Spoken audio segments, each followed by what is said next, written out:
الناس يا جماعه اللي عايزه تعمل نسكافيه باللبن او قهوه باللبن وتعمله برغوه قويه جدا ورغوه كبيره جدا. بصوا، دي الطريقه اللي انا بعملها كل مره. طريقه سهله جدا، ما فيهاش اي حاجه. بحط النسكافيه والسكر بتاعي زي ما انا عايز، ودلوقتي هحط اللبن بتاعي عادي جدا، عامله نص المج بس، ماشي. وبعدين بقى انا بسخنه في الميكرويف. اوكي، سخن في الميكرويف.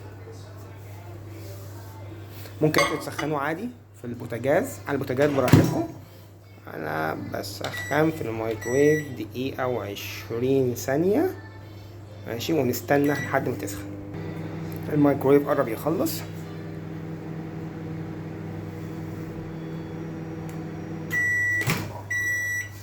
هنطلع المج بتاعنا، سخن اهو في الميكرويف. بصوا يا جماعة، ده المضرب بتاع النسكافيه اللي انا بشتغل بيه، اللي انا جايبه ب25 او 30 جنيه تقريبا، ماشي.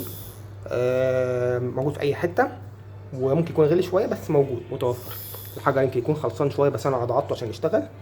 وهنشتغل دلوقتي نعمل الرغوه. انا بميل المضرب كده عشان يعمل رغوه. على فكره الطريقه دي يا جماعه علميه جدا وصيدلانيه جدا، وكنا بنستخدمها واحنا بنصنع بعض انواع الدواء في المعامل.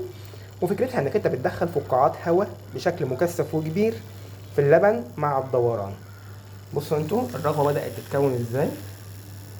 كل ما تزود فترة الضرب كل ما هتلاقي الرغوة اتكونت اكتر. يمكن بس الحجر ضعيف شوية مش مساعدني، بس هي المفروض تبقى اسرع من كده، ماشي.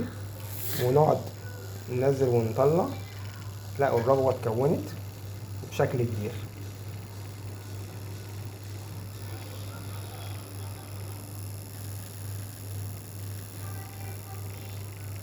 شايفين يا جماعة؟ موضوع سهل جدا وبسيط.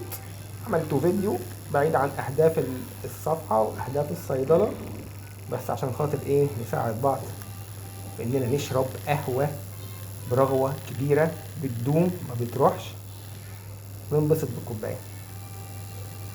سلام. بصوا يا جماعة، دي النتيجة النهائية. شايفين الرغوة؟ كان نص المج مليان، دلوقتي تقريبا تلتين او المج كله الا حتة مليان. جربوها وقولوا رأيكم.